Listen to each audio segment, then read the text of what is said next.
Hello students, this is Raj Yadav and welcome to Chalak study YouTube channel. तो students, आज के इस वीडियो में हम लोग कुछ बहुत ही जो मोस्ट आस्किंग क्वेश्चन है उसके सवालों के जवाब हम लोग यहाँ पर देखेंगे। उन टॉपिक्स के बारे में बहुत थोड़ा सा डिस्कस करेंगे, ठीक है। तो जितने भी डिस्कस यहाँ पर होंगे उनमें से कुछ बातें ऐसी होंगी जो आपको हो सकता है कुछ मेरी बातें नेगेटिव वे में लगे, तो जो पॉजिटिव वे में लेंगे उस बातों को उनको पॉजिटिव लगेंगे और जो नेगेटिव वे में लेंगे उनको नेगेटिव लगेंगे, ठीक है। तो बहुत अच्छे से इन बातों को समझिएगा। इन जितने भी मोस्ट आस्किंग क्वेश्चन हैं उन सभी को मैंने इस वीडियो में पिक किया हुआ है और उन्हीं के बारे में हम लोग डिस्कस करेंगे। तो चलिए देखते हैं, स्टार्ट करते हैं, ठीक है। सारे सवालों के जवाब आपको मिल जाएंगे। जितने भी आस्किंग क्वेश्चन हैं जो लगभग हर वीडियोस में वो सवाल कमेंट के रूप में पूछे जा रहे हैं, उनमें से बहुत सारे लोगों को मैंने रिप्लाई भी किया हुआ है, ठीक है। अभी तक मैंने करीब 100 से ऊपर रिप्लाई कर दिया है सेम क्वेश्चन के ऊपर, ठीक है। बहुत सारे स्टूडेंट बार बार ये सवाल वो जानना चाह रहे हैं और उनके मन में जिज्ञासा भी है और हर कोई ये बातें जो है जानना चाहता है, ठीक है। तो उसके बारे में जो भी डिस्कस करेंगे उसको बिल्कुल अच्छे से समझिएगा और बहुत ही शॉर्ट में उसके बारे में चलिए हम लोग डिस्कस स्टार्ट कर लेते हैं, ठीक है। तो अपना जो डिस्कस है वो स्टार्ट करने से पहले आप जो है अपने सवाल मुझे इंस्टाग्राम पर भी पूछ सकते हैं, क्योंकि इसमें बहुत सारे वीडियोस में जो है मल्टीपल क्वेश्चन बार बार आ जाते हैं, तो उनमें से ऐसे सवालों का जवाब देना जो है काफ़ी मुश्किल हो जाता है और सभी को एक टाइम पर रिप्लाई देना मुश्किल हो जाता है। और मैं कमेंट सेक्शन जो है एक टाइम लिमिट के बाद ही देखता हूं, तो इस वजह से जो है समय पर आप लोगों के सवालों का रिप्लाई नहीं कर पाता हूं। इस वजह से अगर आप चाहें तो मुझे इंस्टाग्राम पर फॉलो कर सकते हैं। मेरा इंस्टाग्राम आईडी है CS.राज यादव, ठीक है। इस पर आप मुझे इंस्टाग्राम पर फॉलो कर सकते हैं और पहले मुझे फॉलो करिए, उसके बाद अपने सवाल मुझसे पूछ सकते हैं, ठीक है। तो मैं उस पर जो है जल्दी से आपको रिप्लाई देने की कोशिश करूंगा। तो आपके अगर कोई भी क्वेश्चन है तो आप इंस्टाग्राम पर मुझसे डायरेक्ट मैसेज करके पूछ सकते हैं। तो चलिए स्टार्ट करते हैं आज का जो डिस्कशन है, ठीक है। सबसे पहला सवाल हम लोग यहाँ पर लेते हैं। सबसे पहला सवाल जो है, जो यहाँ पर मोस्ट आस्किंग क्वेश्चन है उन्हीं को मैंने पिक किया हुआ है। तो एक सवाल जो कि रेगुलर जो स्टूडेंट या कैंडिडेट जानना चाहते हैं और बार बार पूछ रहे हैं कि एग्ज़ाम जो है कब तक होगा। तो मैं पहले भी इस बारे में बता चुका हूं और मैं फिर से वही चीज़ कहूँगा कि एग्ज़ाम के बारे में जो प्रेडिक्शन एकदम सटीक जो है भविष्यवाणी कर पाना या प्रेडिक्ट कर पाना कि एग्ज़ाम कब होगा वो बहुत ही मुश्किल है। बट एक अंदाज़तन आप लोगों ने ये भी पूछा हुआ है कि लगभग कब तक एग्ज़ाम हो सकता है। तो मैं लगभग की बात करूँ तो अगस्त तक जो है एग्ज़ाम हो सकता है, क्योंकि अभी मई का महीना चल रहा है और अभी तक एग्ज़ाम के फॉर्म्स जो हैं भरा ही रहे हैं, ठीक है। तो जो है 31 मई तक जो है एग्ज़ाम के फॉर्म भरने का जो लास्ट डेट है, उसके बाद कुछ प्रोसेस चलेंगे जैसे कि करेक्शन डेट वगैरह मई में। तो मई में तो आपका एग्ज़ाम होने से रहा। अब आ जाता है जून, ठीक है। तो जून के महीने में क्या होगा, जून के महीने में उनकी कुछ तैयारियाँ होंगी, जो भी बोर्ड की जो तैयारियाँ होंगी एग्ज़ाम से रिलेटेड, ठीक है, पेपर वगैरह के बारे में उनकी जो तैयारियां होगी। तो जून में तो एग्ज़ाम होगा ही नहीं। अब आ जाते हैं जुलाई में, ठीक है। जुलाई का जो महीना है उसमें भी एग्ज़ाम लेना पॉसिबल नहीं लग रहा है, ठीक है, पॉसिबल नहीं लग रहा है। कुछ परसेंटेज चांस है कि हो सकता है जुलाई के लास्ट वीक में, ठीक है। अगर जो है एग्ज़ाम होगा भी तो जुलाई के लास्ट वीक में होगा, लेकिन बहुत ही ज़्यादा मुश्किल लग रहा है जुलाई में जो है एग्ज़ाम लेना। इस वजह से आप जो है अगस्त को अपना टारगेट लेकर के चल सकते हैं। अगस्त के किसी भी महीने में आपका एग्ज़ाम हो सकता है और ये भी हो सकता है कि एग्ज़ाम को और भी टाला जा सके, क्योंकि सिचुएशन अभी तक नॉर्मल नहीं हुए हैं। उन्हीं को देखते हुए मैं ये अगस्त का टाइम आपको बता रहा हूँ, क्योंकि जुलाई में जो है एग्ज़ाम लेना उतना पॉसिबल नहीं लग रहा है। इस वजह से अगस्त आप मान करके चल सकते हैं और इससे भी ज़्यादा और भी लेट हो सकता है, पर अगस्त आप मान सकते हैं। आगे बढ़ते हैं। आगे जो है क्वेश्चन नंबर 2 यहाँ पर है, जो बहुत ज़्यादा सवाल ये पूछा जाता है कि कट ऑफ कितना जा सकता है। बहुत सारे स्टूडेंट्स ने ये पूछा हुआ है कि कट ऑफ जो है एग्ज़ाम का कितना जा सकता है। कोई ये पूछ रहा है कि हिंदी की कट ऑफ कितनी जाएगी, किसी का कहना है कि इंग्लिश का कट ऑफ कितना जाएगा, कोई मैथमेटिक्स का जानना चाहता है, कोई साइंस का जानना चाहता है, ठीक है। तो बहुत सारे स्टूडेंट का ये सवाल है और सबके मन में ये जो है सवाल आता है। तो इसके बारे में मैं ये कहना चाहूँगा, इसका जो मेरे तरफ से जो जवाब है कि कट ऑफ बता पाना अभी किसी के बस की बात नहीं है। कट ऑफ ना मैं बता सकता हूँ ना कोई बता सकता है, ठीक है। तो इस बात को आप क्लियर कर लीजिए कि कट ऑफ कैसे डिसाइड होगा।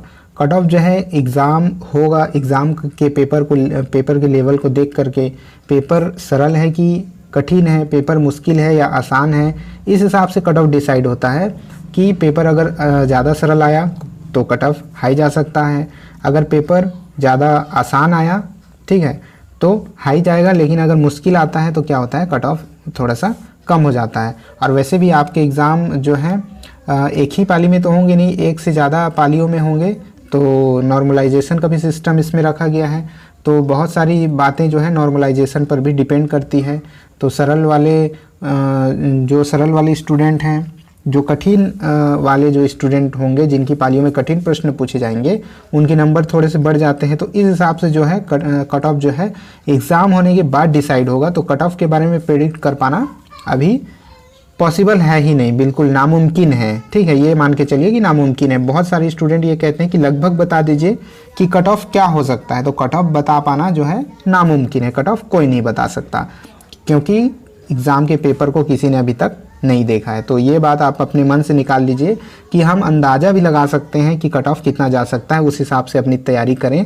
ऐसा आप नहीं सोच सकते कि कट ऑफ के हिसाब से अपनी तैयारी करें, आप अपनी तैयारी 100% करिए, ठीक है, 100% मान के करिए, ये मत मान के करिए कि कट ऑफ इतना पता चल जाता कि कट ऑफ इतना होता तो उस हिसाब से तैयारी करते। भाई आप उस हिसाब से तैयारी क्यों करेंगे, आप पहले से ही अपना 100% दीजिए ना, ठीक है। तो चलिए अब चलते हैं नेक्स्ट जो है अपना नेक्स्ट क्वेश्चन की ओर। और ये जो नेक्स्ट क्वेश्चन है वो सबसे ज़्यादा पूछे जाने वाला सवाल है, जो कि लगभग हर रोज़ कई सारे स्टूडेंट के कमेंट में ये क्वेश्चन होता है कि अब तक कितने कैंडिडेट ने फॉर्म भर लिए हैं। कोई स्टूडेंट जानना चाहता है कि हिंदी में कितने फॉर्म भरे जा चुके हैं, कोई कहता है इंग्लिश में कितने फॉर्म भरे जा चुके हैं, और इसी तरह से कुछ का कहना है कि सर बताइए कि गुजरात में कितने फॉर्म अभी तक भरा चुका है हिंदी विषय से। किसी का कहना है कि झारखंड में कितने जो हैं कैंडिडेट ने फॉर्म भर दिया है। तो इसका सवाल, ये जो सवाल है उसका जवाब अभी आपको मिलने वाला है, ठीक है। तो वीडियो का भी स्किप मत कीजिएगा, वीडियो को लास्ट तक ज़रूर देखिएगा। तो दोस्तों मोस्ट आस्किंग क्वेश्चन यही है कि कितने कैंडिडेट ने अभी तक फॉर्म भरा हुआ है। तो दोस्तों आप लोग एक बात जान लीजिए कि कितने कैंडिडेट ने अभी तक फॉर्म भरा हुआ है, ठीक है, कितने कैंडिडेट ने जो है अभी तक फॉर्म भरा हुआ है, इसके बारे में सटीक जानकारी दे पाना बहुत ही मुश्किल है। सटीक जानकारी से मेरा कहने का मतलब है कि लोग अंदाज़ा लगा सकते हैं कि कितने लोगों ने फॉर्म भरा होगा, लेकिन आपको अंदाजे से भी कोई मतलब नहीं होना चाहिए, ये मेरा कहना है, ठीक है।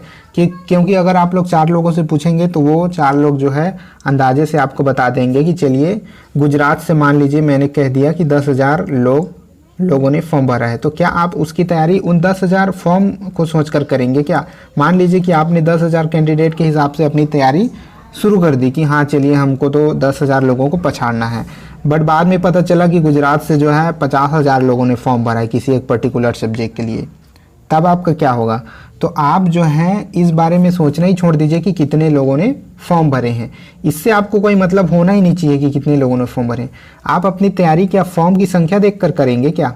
अपनी तैयारी का डिसाइड कि हमें किस स्तर की तैयारी करनी है, फॉर्म की संख्या ये डिसाइड करती है क्या कि आपको कैसे तैयारी करनी है? मान लीजिए आपको किसी ने बता दिया कि किसी पर्टिकुलर जगह से 100 लोगों ने फॉर्म भरी है, तो आपने 4 घंटे की तैयारी शुरू कर दी, ठीक है। फिर बाद में पता चलता है कि नहीं 200 लोगों ने फॉर्म भरी है, तो क्या आप अपनी तैयारी 8 घंटे कर देंगे? फिर बाद में उसके बाद पता चला कि 300 लोगों ने फॉर्म भरी है, तो उस हिसाब से फिर आपको 12 घंटा की तैयारी करनी पड़ेगी। तो आप कैंडिडेट की संख्या देख करके जो है अपनी तैयारियों को अंजाम देते हैं क्या? तो आप सीधे अगर आप 12 घंटे की तैयारी कर सकते हैं एक दिन में, तो 12 घंटे की ही करिए ना, आप 4 और 8 पर जाएंगे ही क्यों? जब आपका लेवल ये है कि आप 12 घंटे की तैयारी कर सकते हैं, तो आप सीधे 12 घंटा की करिए। आप कैंडिडेट की संख्या क्यों देख रहे हैं? हो सकता है कैंडिडेट की संख्या जानने का स्टूडेंट का अलग पर्पज़ हो, उनको थोड़ा मोटिवेशन मिलता हो कि इतने कैंडिडेट्स ने फॉर्म भरे हैं, लेकिन आपको इस चीज़ से मोटिवेशन लेने की कोई ज़रूरत नहीं है कि कितने कैंडिडेट ने फॉर्म भरे हैं या फिर कितने फॉर्म अभी तक भरे जा चुके हैं। आप अपना मोटिवेशन 100% रखिए, अपनी तैयारी 100% रखिए।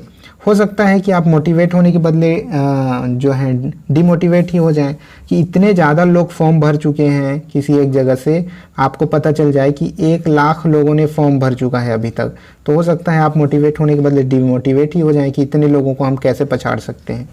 तो आपको ये नहीं देखना है कि कितने कैंडिडेट ने फॉर्म भरे हैं, आपको अपनी तैयारी 100% रखनी है। आपको सिर्फ एक पोस्ट अपने नज़र में दिखना चाहिए। जब आप आंखें बंद करें तो आपको सिर्फ वो एक पोस्ट दिखना चाहिए जिस पर आपको निशाना लगाना है। आपको कैंडिडेट और फॉर्म की संख्या पर नहीं जाना है। अब मैं ये बता दूं कि कितने जो हैं कैंडिडेट ने फॉर्म भरे हैं, इसकी जानकारी जो है गवर्नमेंट फ़िलहाल अवेलेबल नहीं कराती है। गवर्नमेंट कभी ये नहीं बताती है कि कितने फॉर्म भरे हैं। अगर हो सकता है किसी और पर्पज़ से अगर वो चाहे तो ये डिक्लेयर कर सकती है कि कितने फॉर्म भरे जा चुके हैं। जैसे कि एग्ज़ाम होने से पहले जो न्यूज़ वाले हैं वो हो सकता है RTI लगाते होंगे, तो RTI के ज़रिए उनको जो है राइट टू इन्फॉर्मेशन के ज़रिए उनको इन्फॉर्मेशन दी जाती होगी कि इतने लोग फॉर्म भर चुके हैं। जैसे वो अपने न्यूज़ वगैरह में बताते हैं, पेपर वगैरह में छापते हैं कि यहाँ से इतने कैंडिडेट, गुजरात से इतने कैंडिडेट फॉर्म भर रहे हैं, छत्तीसगढ़ से इतने भर रहे हैं, झारखंड से इतने भर रहे हैं। तो ये एक तरीका है कि इससे पता लगाया जा सकता है। बट मेरा ये कहना है कि आपको ये जानना ही नहीं चाहिए कि कितने लोगों ने फॉर्म भरी है। इसको जान करके आप अपनी तैयारियां करेंगे, अगर आप ये सोच रहे हैं तो आप बहुत गलत सोच रहे हैं। आप कैंडिडेट की संख्या जान करके अपनी तैयारी को अंजाम नहीं दे सकते। आपको अपनी तैयारी बिल्कुल 100% देनी है, चाहे 10 लोगों ने फॉर्म भरा हो या फिर 10,000 लोगों ने फॉर्म भरा हो, आपकी तैयारी सेम होनी चाहिए। आपकी तैयारी अपने हाई लेवल पर, जो मोस्ट हाई लेवल है, आपको हाईएस्ट लेवल पर आपको अपनी तैयारियों को रखना है। बस यही एक बात थी। तो आप लोग ये अब मत पूछा करिए किसी से भी, मुझसे ही नहीं, किसी से भी ये मत पूछिए कि कितने कैंडिडेट ने फॉर्म भरा है। आपको ये जानकर कुछ नहीं मिलने वाला है कि कितने लोगों ने फॉर्म भरा है। सिलेक्शन उन्हीं का होगा जिनका होना है, ठीक है। आप लोग कैंडिडेट की संख्या और फॉर्म की संख्या से जो है सिलेक्शन नहीं होगा किसी का। सिलेक्शन उन्हीं का होगा जो मेहनत करेंगे और जिनको इससे कोई मतलब नहीं होगा कि कितने लोगों ने फॉर्म भरा है, ठीक है। तो कुल मिलाकर की बात यह है कि आप इस संख्याओं पर मत जाइए, आप अपनी तैयारी फुल रखिए। अगर आपको कॉन्फिडेंस है अपने ऊपर तो आपकी नौकरी बिल्कुल लगेगी, आपका जॉब पक्का लगेगा। तो ठीक है, इन्हीं कुछ बातों पर डिस्कस करना था, क्योंकि ये जो क्वेश्चन है वो लगभग हर रोज़ जो है दर्जनों ऐसे कमेंट आ रहे हैं कि कितने लोगों ने फॉर्म भरे हैं। बहुत सारे स्टूडेंट, मैं मानता हूँ कि सभी जानना चाहते हैं, बट मेरा यही कहना है कि आपको इससे कोई मतलब फ़िलहाल नहीं होना चाहिए। तो ठीक है दोस्तों, इस डिस्कस में बस इतना ही है, ठीक है। अगर कोई बात अगर बुरी लगी हो तो मैंने कहा कि उसको नेगेटिव वे में मत लीजिए, उसको पॉजिटिव वे में लीजिए। अपनी तैयारी 100% रखिए और अपने आप को सेल्फ मोटिवेट कीजिए। किसी नंबर पर अपने मोटिवेशन को मत छोड़ दीजिए कि हमें नंबर देखकर मोटिवेशन मिलेगा। सेल्फ मोटिवेट होइए। सभी को नौकरी की ज़रूरत है, उसी होड़ में आप भी शामिल हैं। आपको भी नौकरी की ज़रूरत है। सच्चे मन से, सच्चे लगन से मेहनत कीजिए, नौकरी ज़रूर मिलेगी। ठीक है दोस्तों, इस वीडियो में इतना ही है। और जैसे मैंने कहा, आपको कोई भी क्वेश्चन पूछना होगा तो आप इंस्टाग्राम पर मुझे फॉलो कर लीजिए और वहाँ पर अपने क्वेश्चन मुझसे पूछिए। वहाँ पर मैं आपके मैसेजेस का रिप्लाई दूंगा। इंस्टाग्राम आईडी है cs.raj-yadav, ये मेरे इंस्टाग्राम का आईडी है। इसको आप फॉलो कर लीजिएगा और वहाँ पर अपने प्रश्न पूछ सकते हैं। इस वीडियो में इतना ही, मिलते हैं नेक्स्ट वीडियो में, तब तक के लिए जय हिंद।